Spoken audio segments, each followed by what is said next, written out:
अस्सलाम वालेकुम गाइस, कैसे हैं आप लोग। तो आज जो हम टॉपिक पढ़ने वाले हैं वो है हमारे पास डर्मेटोलॉजी। डर्मेटोलॉजी बहुत इंपॉर्टेंट है।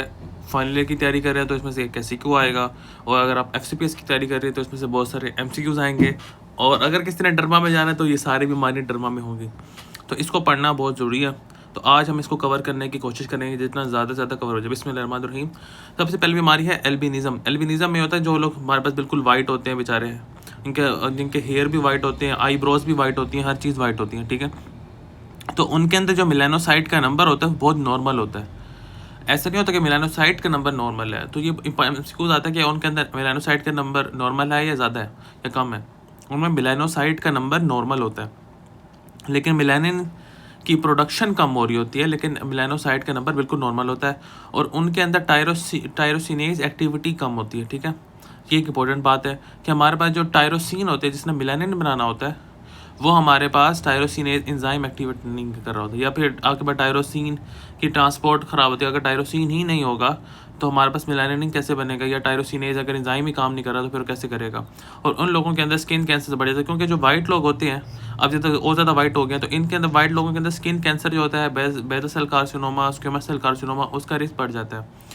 फिर हमारे पास होता है मिलाज्मा। मिलाज्मा होता है छाइयाँ जो पड़ जाती हैं, ठीक है। ये जो छाइयाँ पड़ी हुई हैं ये ज़्यादातर प्रेगनेंसी के अंदर होती हैं। ये हम एक्वायर्ड होती हैं, हाइपर पिगमेंटेशन हो जाती है, प्रेगनेंसी के अंदर ज़्यादा होती है। इसे हम मास्क को प्रेगनेंसी भी कहते हैं। या ओसीपी यूज़ करें कि ओरल कॉन्ट्रासेप्टिव के अंदर भी एस्ट्रोजन, प्रोजेस्टेरोन जो सेम हार्मोन्स होते हैं जो हमारे पास प्रेगनेंसी के अंदर हो रहे होते हैं वो सेम के सेम होते हैं। तो उसकी वजह से भी हमारे पास ओसीपी यूज़ के अंदर भी ये मिलाज्मा हो जाता है। जो लोग ज़्यादा डार्कर स्किन टोन्स के साथ होते हैं उनके अंदर ये ज़्यादा कॉमन होता है। ज़्यादा ब्राउन होती है, जैसे ये आंटी, ये थोड़ी सी ब्राउन है, ये आंटी कितनी वाइट है। तो हमारे पास इन ब्राउन के अंदर जो है ना मिलाज्मा होने की चांसेस ज़्यादा होती हैं प्रेगनेंसी के अंदर। ओसीपीयूस विटिलाइगो क्या होता है, ये हमारे पास जो है ना ऑटोइम्यून डिसऑर्डर होता है। ये उन बीमारियों के साथ ज़्यादा कॉमन होगा जो और ऑटोइम्यून डिसऑर्डर, जैसे डायबिटीज़ मेलिटस हो गया या एसएलई हो गया। तो ये इरेगुलर पैचेज होती हैं डी पिगमेंटेशन के। ये हाइपो पिगमेंटेशन या डी पिगमेंटेशन है। पिगमेंटेशन का बिल्कुल ना होना डी पिगमेंटेशन कहलाता है। हाइपो का मतलब होता है कम पिगमेंटेशन है। इनमें क्या होता है कि जो मेलानोसाइट्स होते हैं वो डिस्ट्रॉय हो जाते हैं, उनकी डिस्ट्रक्शन हो जाती है। ऑटोइम्यून डिसऑर्डर है तो वो डिस्ट्रॉय हो जाएंगे, तो वो बिल्कुल डी पिगमेंटेशन हो जाएगी। फिर हमारे पास आता है वार्डनबर्ग सिंड्रोम। इसके अंदर पैचिस के अंदर होता है डी पिगमेंटेशन ऑफ स्किन के अंदर, हेयर के अंदर, आयरिसिस के अंदर, ठीक है। डेफनेस भी हो सकती है। Destruction of the neural crest cells cause by defect के अंदर differentiation of the neural crest cell melanocyte. जो मेलानोसाइट के अंदर जो न्यूरल क्रेस्ट सेल्स होते हैं वो डिफरेंशिएट नहीं हो पाते, ठीक है। उनकी डिफरेंशिएशन नहीं होती तो उसकी वजह से जो है ना वो कुछ पैचेस के अंदर जो है ना डी पिगमेंटेशन होती है। आयरिस के अंदर पैच, स्किन के अंदर पैच, हेयर के अंदर, पूरे बालों का नहीं होता बल्कि कुछ कुछ जो है ना वो डी पिगमेंटेशन हो जाती है हेयर के अंदर, स्किन के अंदर, आयरिस के अंदर, ठीक है। न्यूरल क्रेस्ट सेल की डिफरेंशिएशन नहीं होती, डेफनेस भी हो सकती है। दिस इज़ वेरी इंपॉर्टेंट कि सीबोरिक डर्माटाइटिस होता है, ठीक है। ये क्या होता है सीबोरिक डर्माटाइटिस जो है ना, बस मेनली ये है कि जो वहाँ पे ज़्यादा ऑयली स्किन होती है, जहाँ पे ज़्यादा सिबेशियस ग्लैंड्स होते हैं वहाँ पे होता है। स्काल्प के ऊपर हो सकता है, और हमारे पास यहाँ पे बहुत कॉमन होता है। रेथमेटा यानी कि रेड रेड बना होगा, वेल डिमार्केटेड प्लेक्स होंगे, यानी कि बिल्कुल बाउंड्री जो है ना वेल डिमार्केटेड होंगे, ठीक है। With greasy yellow scales. Greasy yellow scale seborrhoeic keratosis के अंदर भी होते हैं, याद रखना। लेकिन वो थोड़ा सा डिफरेंट, ग्रीजी येलो होता है उसके अंदर, ये लेकिन स्टकोन अपीयरेंस होती है सीबोरिक केराटोसिस के अंदर। इसके अंदर ग्रीजी येलो स्केल्स हैं in areas rich in sebaceous gland. जैसे हमारे पास माथा हो गया, स्काल्प हो गया, चेहरा हो गया, और पेरी ओकुलर रीजन हो गया, ठीक है, जहाँ पे स्पेशियस ग्लैंड ज़्यादा होते हैं, सिबेशियस ग्लैंड्स। उसके बाद ये ज़्यादा कॉमन होता है इन्फेंट्स के अंदर, क्रेडल कैप हो गई, यानी कि जो उसके माथे पे होगी वहाँ पे, और एडल्ट्स के अंदर भी कॉमन होता है। एक्सटेंसिव डिजीज़ में भी HIV इन्फेक्शन, जो जिनमें HIV इन्फेक्शन होता है, यानी कि वो हो गया ना हमारे पास थोड़ा सा उनकी इम्यून सिस्टम जो है वीक हो गया। या पार्किंसन डिजीज़ के अंदर भी हो सकता है कि ये बहुत इंपॉर्टेंट है कि एक बंदा उसको पार्किंसन डिजीज़ की तस्वीर दे देते हैं तो अब इसको क्या मसला है। तो आपने बताना कि सीबोरिक डर्माटाइटिस है या सीबोरिक केराटोसिस है, उसको सीबोरिक डर्माटाइटिस है। सिबेशियस ग्लैंड्स इन्फ्लेम्ड नहीं होते, ठीक है। स्पेशियस ग्लैंड इन्फ्लेम्ड नहीं होते, ये बात याद रखनी है। बट पहले role in the disease development के अंदर रोल अदा करते हैं, ठीक है।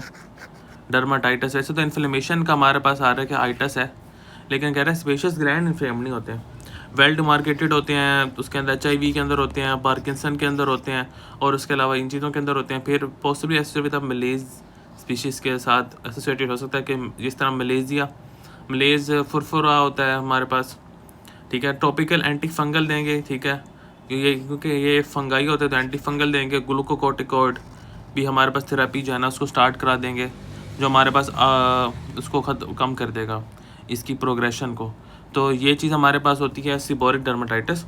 सीबोरिक डर्माटाइटिस यानी कि स्काल्प के ऊपर भी हमारे पास जो है वो इरेथमेटस प्लेक्स बन जाएंगे, और जो हमारे पास जहाँ पे भी है स्पेशियस ग्लैंड यहाँ पे ज़्यादा है वहाँ पे प्लेक्स बन जाएंगे। इरेथमेटस प्लेक्स येलो कलर के होंगे, ग्रीजी होंगे, ठीक है। और HIV ये पार्किंस के साथ एसोसिएटेड हो सकते हैं, बाकी मलेज स्पीशीज़ के साथ भी हो सकते हैं, और टॉपिकल एंटीफंगल और ग्लूकोकॉर्टिकॉइड के साथ। ये हमारे पास हो कि हमारे पास सीबोरिक डर्माटाइटिस। फिर आती एक्नी।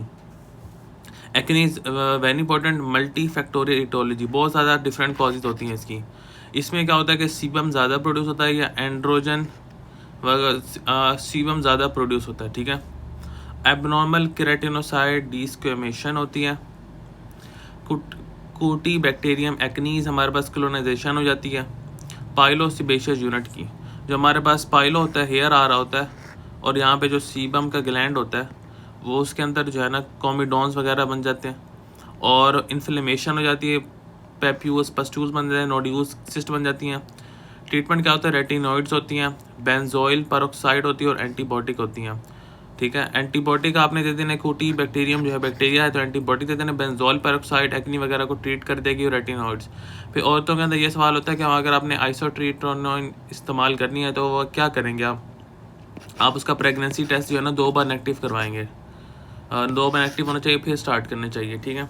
तो this is very important concept. Acne हो गया मल्टी फैक्टोरियल होता है, सीबम ज़्यादा उसमें प्रोड्यूस होता है, और हमारे पास ख़ास तौर पे एक्नी उन लोगों के अंदर भी होती है जो आपके पास जवान हो रहे होते हैं ना बच्चे, तो उनके अंदर जो है ना एक्नी स्टार्ट होने लग जाती है प्यूबर्टी के टाइम पे। तो और टेस्टोस्टेरोन की वजह से भी एक्नी का लेवल जो है ना ज़्यादा हो जाता है। और ये याद कर लेना, ठीक है। पाइलोसिबेशियस कॉमिडोन इन्फ्लेमेशन होगी, रेटिनॉइड बेंजोइल और एंटीबायोटिक। फिर आता है एटोपिक डर्माटाइटिस एक्जिमा।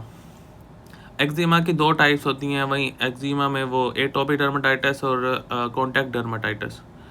अब हमारे पास क्या होता है कि प्रोरीटिक होते हैं, ये इंपॉर्टेंट है। एलर्जिक वाले भी प्रोरीटिक ही होते हैं, ये भी प्रोरीटिक होते हैं, टाइफॉइड भी प्रोरीटिक होती है। प्रोरीटिक इरप्शन होते हैं विद हमारे पास इसमें अदर एटोपिक। इसमें इंपॉर्टेंट ये है कि उस बंदे के अंदर एजमा, एलर्जिक रिनाइटिस या फूड एलर्जीज होंगी लाजमी। तो आपने देख लेना कि एटोपिक डर्माटाइटिस के अंदर अक्सर ये चीज़ें भी आ रही होती हैं, और साथ उसमें जो है ना सीरम के अंदर IgE की कॉन्सेंट्रेशन ज़्यादा होगी, क्योंकि एलर्जिक है, टाइप 1 हाइपर सेंसिटिविटी है, तो उसके अंदर जो है ना IgE ज़्यादा लेवल होंगे। Often appears on face in infancy. जो बच्चे होते हैं उनके अंदर फेस के अंदर जो है ना अक्सर ज़्यादातर अपेयर होते हैं, या फिर फ्लेक्सर सर्फेसिस पे, चिल्ड्रन और अडल्ट में, ठीक है। ये बात आपने याद रखनी है कि हमारे पास होती है तो फेस पे होती है, या फिर आपके पास फ्लेक्सर सरफेस होती हैं, जैसे एल्बो हो गई, उसकी जो इनसाइड वाली सरफेस है जहाँ पे फोल्ड्स बन रहे होते हैं वहाँ पे जो होती है ना हो सकती है ये। फिर होती है एलर्जिक कॉन्टैक्ट डर्माटाइटिस। वो कॉन्टैक्ट की वजह से हो सकती है 48 to 72 आवर्स में, और ये सेकेंडरी होती है कि निकल कोई कॉन्टैक्ट हो गया, या पॉइजन ईवी हो गया, या नियोमाइसिन वगैरह का कॉन्टैक्ट हो गया। इसकी तस्वीरें हैं DE है।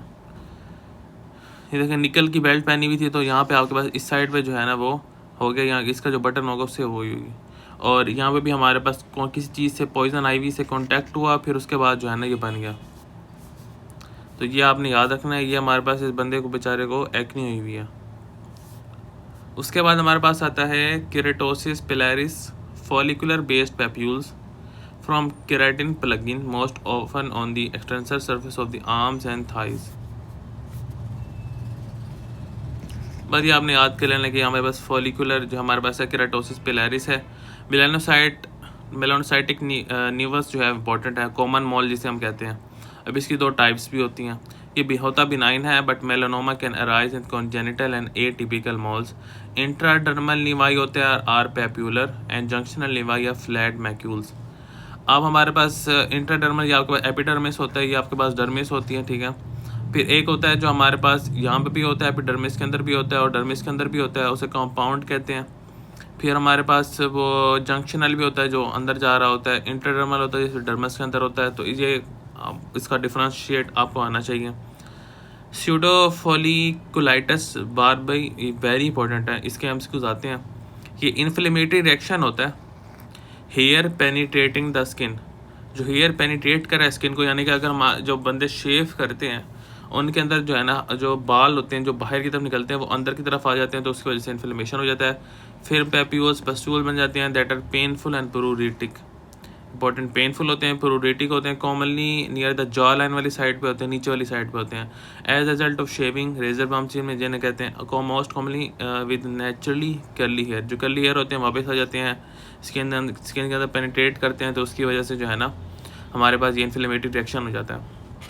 सोरियासिस वेरी वेरी इंपॉर्टेंट भाई। पेप्यूल्स एंड पस्ट्यूल्स, इसका ये लाइन याद कर लें। पेप्यूल्स होते हैं या प्लेक्स होते हैं विथ सिल्वर स्केलिंग होती है, स्पेशली ऑन द नीज पे होते हैं और एल्बोस पे होते हैं। अब इसकी जो आगे टर्म्स हैं very acanthosis with parakeratosis, nuclei still in the stratum corneum.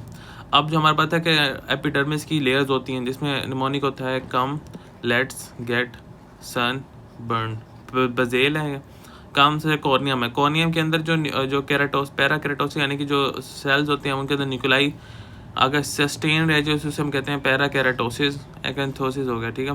Munro micro abscesses, Munro micro abscess जो होते हैं ना एक और बीमारी के अंदर भी होती है, ये याद रखना माइक्रो एब्सेस। स्ट्रेटम स्पाइनोसम ज़्यादा हो जाता है, वेरी वेरी इंपॉर्टेंट, ये बड़ी चीज़ें याद करने वाली हैं कि स्ट्रेटम स्पाइनोसम जो होता है वो ज़्यादा हो जाता है और स्ट्रेटम ग्रेनुलोसम कम हो जाता है। ये जो है कम लेट्स गेट, जो गेट वाला है वो कम हो गया, उसको किसी ने गेट कर लिया तो वो कम हो गया। स्पाइनोसम स्पाइन होती है वो बड़ी होती है, बड़ी स्पाइन होती है तो स्पाइन बढ़ गई है, तो स्पाइनोसम स्पाइन बढ़ गई है। जो गेट वाला है वो किसी ने गेट कर लिया तो वो कम हो गया। ऑस्पिड साइन हमारे पास क्या होता है, पिन पॉइंट ब्लीडिंग स्पॉट्स होते हैं from the exposure of the dermal papilla when scales are scraped off, associated with the nail pitting and psoriatic arthritis. में आर्थराइटिस भी जो है नेल पिटिंग जो होता है ना, जो नेल्स होते हैं वैसे ऐसे जो है ना उस पर निशान बने होते हैं, और उसके बाद पिन पॉइंट ब्लीडिंग भी होती है, ये बहुत इंपॉर्टेंट है। हॉस्पिट साइन इसमें, ठीक है। ऑयल साइन जिसे कहते हैं, ये नेल से रिलेटेड कोई होता है, ऑयल ड्रॉप साइन, ठीक है। तो हमारे पास सोरियासिस हो गया जिसमें हमारे पास जो है ना वो plaques and papules and plaques होते हैं, सिल्वर स्केलिंग होती है इसके अंदर और नीज और एल्बोस के ऊपर होता है। एक्यांथोसिस विद पैराकेराटोसिस स्केलिंग होती है जिसमें न्यूक्लियाई जो होते हैं हमारे पास जो स्ट्रेटम हमारे पास कॉर्नियम होता है उसके अंदर होते हैं, ठीक है। यहाँ पे न्यूक्लियाई सस्टेन कर जाते हैं। गेट वाले के अंदर किसी ने गेट कर लिया तो वो कम हो जाता है, स्पाइनोसम स्पाइन बड़ी होती है तो वो बढ़ जाते हैं। Auspitz sign nail pitting psoriatic arthritis होता है। रोजेशिया वेरी सिंपल, इसमें सिर्फ डायग्राम याद करनी है आपने, इसके ऊपर कोई पता नहीं, नाक के साथ कोई रुला हुआ होता है, मुझे सिर्फ नहीं पता। इन्फ्लेमेटरी फेशियल स्किन डिसऑर्डर है जिसमें characterized by the erythematous papules and plaques but no comedones, कोई कॉमेडोन्स नहीं होगा। इन्फ्लेमेटरी रिएक्शन में भी ऐसे विद फेशियल फ्लशिंग के साथ एसोसिएटेड है, रेड हुई हुई होती है पूरी की पूरी जो है ना वो face, in response to the external stimuli, कोई अल्कोहल, वेरी वेरी इंपॉर्टेंट कि अल्कोहल की वजह से, हीट की वजह से और भी डिफरेंट चीज़ें होती हैं, उसकी वजह से मसला होता है। Complication include the ocular involvement, इसकी कॉम्प्लिकेशन में ऑक्यूलर आँखों का मसला हो सकता है, rhinophyma, bulbous deformation of the nose, ठीक है। वो जो नोज़ होती है उसके साथ भी कोई प्रॉब्लम हो सकता है कि उसकी जो है ना ख़राब डिफॉर्मेशन हो जाए, तो ये के साथ एसोसिएटेड है राइनोफाइमा। रोजेशिया आपको ये डायग्राम याद कर लेनी है। कोई नाक के साथ, कोई बहुत बुजुर्ग आदमी होगा उसके नाक के साथ वाली, नाक और नाक के साथ वाली स्किन इन्वॉल्व होगी, इन्फ्लेमेटरी रिएक्शन हुआ होगा, ठीक है। तो इससे आपने जो है ना इसको याद कर लेना। अच्छा, उसके बाद हमारे पास क्या आता है कि उसके बाद ये सीन है कि रोजेशिया आपने याद कर लिया, ऑक्यूलर है, नोज के साथ कोई बल्बस डिफॉर्मेशन हो जाएगी नोज़ की, ये चीज़ होगी। फिर आता है सिबोरिक केराटोसिस। हमने सिबोरिक डर्माटाइटिस पढ़ा था जिसने स्किन की इन्फ्लेमेशन हो गई थी, जो स्किन रेड हो गई थी, इरिथेमेटस हो गया था, वो भी येलो ग्रीजी हमारे पास था, लेकिन स्टक ऑन अपीयरेंस नहीं थी। स्टक ऑन अपीयरेंस आती है सिबोरिक केराटोसिस के अंदर, ठीक है जी। और वो होता है हमारे पास स्काल्प के ऊपर हो गया, या जहाँ पे जो है ना अगर वो ज़्यादा है, हमारे पास कोई ऑयली स्किन ज़्यादा है तो उसके अंदर वहाँ पे सिबोरिक हमारे पास वो चीज़ होती है। अब हम पढ़ते हैं कि सिबोरिक केराटोसिस कहाँ पे होता है। सिबोरिक केराटोसिस चेस्ट पे, ट्रंक पे, कहीं पे भी हो सकता है, ठीक है। वेल डिमार्केटेड होता है। विरोशियस बिनाइन स्क्वेमस एपिथेलियल प्रोलिफरेशन होती है। स्क्वेमस एपिथेलियम होती है वो प्रोलिफरेट करती है of immature keratinocyte with the keratin field cyst, जिसे हॉर्न सिस्ट भी कहते हैं। लुक स्टक ऑन अपीयरेंस होती है। लेजर ट्रीलैट साइन होता है। Rapid onset with multiple seborrhoeic keratosis. Possible malignancy GI adenocarcinoma. Very important, very easy. हमने तस्वीरें देखनी है, के और एल देखनी है। देखो ये है ना हमारे पास, ये एल ये हमारे पास होता है कि अगर किसी बंदे को जो है ना वो मसला है, कोई जीआई के अंदर एडिनोकार्सिनोमा, स्टमक का एडिनोकार्सिनोमा है, तो उसके अंदर ट्रीलैट साइन आता है कि अचानक से जो है ना सुबह उठता है सिबोरिक केराटोसिस वाले इस तरह की चीज़ें नज़र आती हैं, तो this is the seborrheic keratosis. अगर आप इसको तस्वीर को देखें तो ये yellow greasy see stuck on appearance है, तो this is the seborrheic keratosis. और इसमें बस याद करना है कि आपके पास स्क्वेमस एपिथेलियम की प्रोलिफरेशन है और इमेच्योर केराटिनोसाइट्स की, केराटिन फील्ड सिस्ट वगैरह ये चीज़ें हैं, ठीक है। जो वेरुशिया होते हैं, वेरुशिया क्या होते हैं, वार्ड्स होते हैं। वेरुशिया की तस्वीर एम और एन में बनी हुई है। वेरी इंपॉर्टेंट है, ये सवाल बड़े आते हैं। ये हाथ के ऊपर भी वार्ड्स ये स्किन की तरह होते हैं, स्किन कलर्ड होते हैं, फ्लैशी से होते हैं, ठीक है। इसको हम देखते हैं। और ये हमारे पास ये पीनस के ऊपर भी बने हो सकते हैं, HPV की वजह से होते हैं। वेरोशिया वार्ड्स होते हैं, लो रिस्क HPV 2, 4 और भी बहुत सारी टाइप्स होती हैं, 6 की वजह से भी हो सकते हैं। सॉफ्ट होते हैं, टैन कलर्ड होते हैं, कॉलीफ्लावर लाइट पेप्यूल्स होते हैं, वेरी इंपॉर्टेंट। एपिडर्मल हाइपरप्लेजिया हुआ होता है, हाइपरकेराटोसिस और कोइलोसाइटोसिस इंपॉर्टेंट। कॉन्डाइलोमा एक्यूमिनेटा ऑन एनस और जेनिटल्स पे भी हो सकता है। कॉन्डाइलोमा एक्यूमिनेटा होता है, लाटा होता है, लाटा उसमें होता है सिफिलिस के अंदर, सेकेंडरी सिफिलिस के अंदर। तो एक्यूमिनेटा जो होता है, एक्यूमिनाटम एनस पे और जेनिटल्स पे होता है। दिस इज़ इम्पोर्टेंट, इसको हम इससे हाईलाइट कर लेते हैं कि यहाँ पे एपिडर्मल का हाइपरप्लेजिया हुआ होता है, हाइपरकेराटोसिस और कोइलोसाइटोसिस हो सकता है। अर्टिकारिया, वेरी वेरी इंपॉर्टेंट। अर्टिकारिया के अंदर हमारे पास क्या सीन होता है, हाइव्स होती हैं, ये बना हुआ है, ठीक है। इस तरह की जो है ना, ये इस तरह की चीज़ बनी होगी, देखें इस तरह से, और प्रॉपर जो है ना व्हील्स बने होते हैं। तो हाइव्स होते हैं, प्रूरिटिक होते हैं। अर्टिकारिया एलर्जी वो इचिंग होती है। व्हील्स होते हैं that form after mast cell degranulation की वजह से, characterised with the superficial dermal oedema and lymphatic channel dilation. कोई लिम्फेटिक चैनल जो है वो डायलेट कर गया या सुपरफिशियल डर्मल एडिमा हो गया, तो उसकी वजह से हो सकते हैं। कोई भी एलर्जिक रिएक्शन है, डिटर्जेंट चेंज किया, सवाल के अंदर लिखा होगा, उसके बाद फ़ौरन हो गया, फिर कुछ टाइम बाद रिजॉल्व हो गया, तो दिस इज अर्टिकारिया। ट्रीटमेंट क्या होगा, डाइफन हाइड्रामीन यानी कि एंटीहिस्टामीन जो है ना इसमें हम दे सकते हैं। तो ये हमारे पास जो है ना हमारा पहला जो पोर्शन है डर्माटोलॉजी का अल्हम्दुलिल्लाह कवर हो गया। हमने पढ़ा कि एक्नी किस में होती है, मेलानोसाइट निवाई किस में होते हैं, कंपाउंड होते हैं, जंक्शनल होते हैं, फॉलिकुलस शोटोफोलिकुलाइटिस, बार्बेसोरेसिस वेरी इंपॉर्टेंट, रोजेशिया, केराटोटिक डर्माटाइटिस और केराटोसिस हमने पढ़ा, फिर अर्टिकारिया हो गया। तो अगर आपको वीडियो पसंद आई है तो इस वीडियो को लाइक करें, कमेंट करें, शेयर करें और चैनल को सब्सक्राइब करें। आपसे अब अगले टॉपिक मिलते हैं इंशाल्लाह हम, वेस्कुलर ट्यूमर्स ऑफ स्किन के अंदर। थैंक यू, अल्लाह हाफिज़।